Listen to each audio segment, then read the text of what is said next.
तो द हिंदू के आर्टिकल में आज आया है what is the procedure for removing जजेस। ठीक है, तो हम लोग डिस्कस करेंगे। तो स्टोरी क्या कहता है, स्टोरी कह रहा है कि 55 एमपीज ऑफ राज्यसभा जो है उन्होंने एक प्रपोजल डाला है राज्यसभा में for removal of Allahabad high court जज।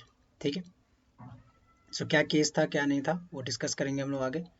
सो सबसे पहले ये इलाहाबाद के वो हाई कोर्ट के जज है जिनके रिमूवल के लिए 55 एमपीज ने प्रपोजल डाला है राज्यसभा में। ठीक है, तो क्या किया इन्होंने, इनको एक विश्व हिंदू परिषद ने बुलाया था एज अ गेस्ट।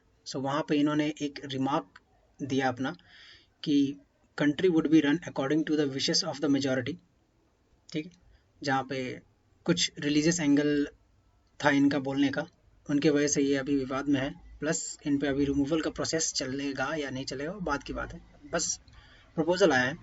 आगे हम स्टोरी में देखेंगे कि प्रपोजल का क्या हुआ, राज्यसभा में नहीं हुआ। ठीक है, सो इन्होंने क्या बोला था नहीं बोला था उस पर इतना डिस्कस नहीं करते हैं, सीधा मुद्दे पे आते हैं कि what is the procedure for removal of जज ऑफ एनी जज ऑफ सुप्रीम कोर्ट और हाई कोर्ट। सबसे पहले कॉन्स्टिट्यूशन क्या कहता है, कॉन्स्टिट्यूशन हमें 2 आर्टिकल देता है जिसमें रिमूवल ऑफ हाई कोर्ट और सुप्रीम कोर्ट जज के बारे में बताता है। आर्टिकल 124 सुप्रीम कोर्ट के जज को रिमूव कैसे करते हैं उसके बारे में है, एंड 217 हाई कोर्ट के जज को कैसे रिमूव करना है उसका बारे में है।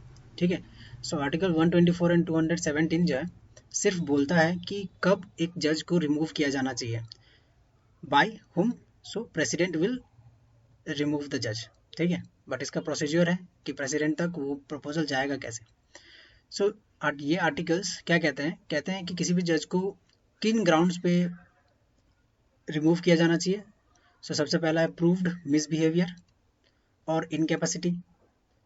ठीक है, अगर सिर्फ कॉन्स्टिट्यूशन ये दोनों चीज़ बताता है कि अगर मिसबिहेवियर है या फिर इनकेपेसिटी है देन जजेस को रिमूव करना चाहिए। एंड कॉन्स्टिट्यूशन आगे फर्दर डिस्कस नहीं करता है कि क्या प्रोसीड्यूर होगा क्या नहीं होगा, इसके ऊपर कॉन्स्टिट्यूशन बात नहीं करता है। कौन बात करता है, तो जजेस इंक्वायरी एक्ट 1968 जो है वो इसके ऊपर फर्दर बात करता है, प्रोसीड्यूर देता है कि कैसे कैसे एक जज को रिमूव करना है।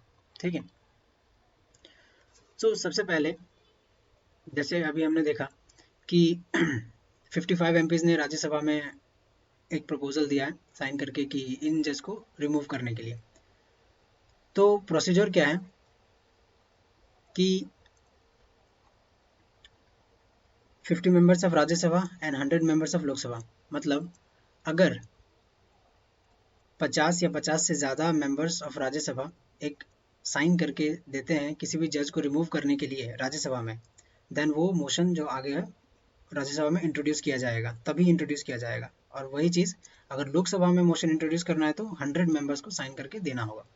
और हाँ, लोकसभा में देना होगा तो किनको देना होगा, स्पीकर को, एंड राज्यसभा में ऑब्वियसली चेयरमैन जो वाइस प्रेसिडेंट है। ठीक है, इन दोनों को देना होगा। अब नेक्स्ट क्या होता है कि जैसे ये मोशन इंट्रोड्यूस किया जाएगा राज्यसभा में और ये जो चेयरमैन है वो अगर एक्सेप्ट करते हैं तो वो एक कमेटी फॉर्म करेंगे। अगर वैसे ही लोकसभा में अगर होगा तो ये भी एक कमेटी फॉर्म करेंगे जिसमें 3 मेंबर्स होंगे, एक सुप्रीम कोर्ट का जज, एक हाई कोर्ट का जज और एक जूरिस्ट, जो कोई एक लॉयर हो सकता है या फिर कोई और भी हो सकता है। ठीक है, ये 3 मेंबर्स होंगे। अगर लोकसभा में होता है तो भी सेम चीज़ है। फिर ये 3 मेंबर की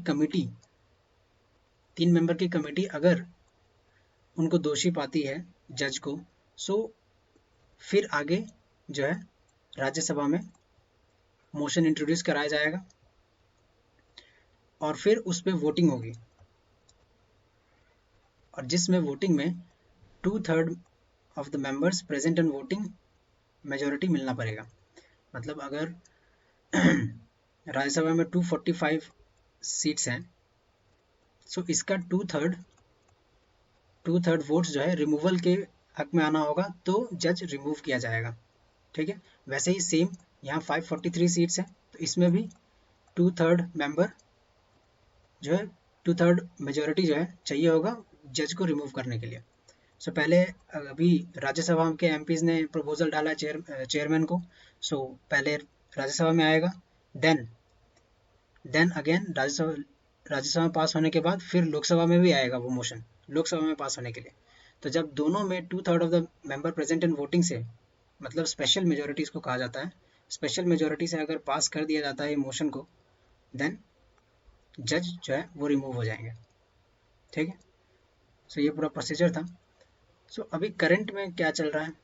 सो करंट में जो राज्यसभा के चेयरमैन है, उनके रिमूवल के लिए ही अपोजिशन ने प्रस्ताव डाल दिया है। सो अभी चेयरमैन जो है उसी से जूझ रहे हैं। सो उन्होंने अभी तक इस केस को लिया ही नहीं है।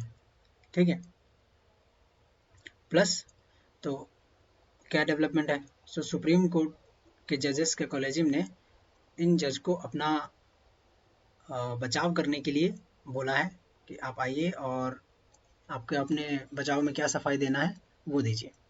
ठीक है, सो अभी तक कुछ आगे बढ़ा नहीं है कि ये जज रिमूव हुए कि नहीं। ठीक है, सो आई होप ये आपको समझ में आया होगा। And at the end I would like to ask you one thing, one question, that India के फर्स्ट इंडिया के फर्स्ट स्पीकर कौन थे? ये आप मुझे कमेंट सेक्शन में बता सकते हो। And thank you.